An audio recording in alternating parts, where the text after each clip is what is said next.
Il-grupp ta' 49 immigrant li jinkludi fih nisa u tfal għadhom qed jistennew port sigur fejn jisbarkaw sabiex ikunu jistgħu jittieħdu minn Franza, il-Ġermanja u l-Olanda. It-tliet pajjiżi li diġà offrew l-appoġġ tagħhom biex tintemm din is-saga. Sa issa l-immigranti ilhom 14-il jum abbord żewġ vapuri wara li ġew salvati il-barra minn Malta meta kienu fuq dajsa tal-injam, 3 ijiem biss qabel il-milied. Il-ġimgħa filgħodu l-vapuri Sea-Watch u Mediterranja baħru lejn is-Sea-Watch 3 u s-CI li fuqhom jinsabu dawn l-immigranti.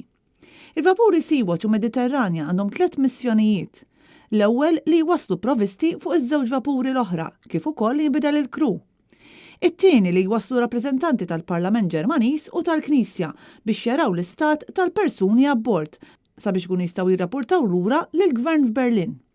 U t-tielet biex iwasslu ġurnalisti Taljani u Ġermaniżi li se jkunu qed jirrapportaw dwar il-ksur tas-sadna ta' dritt fil-Mediterran.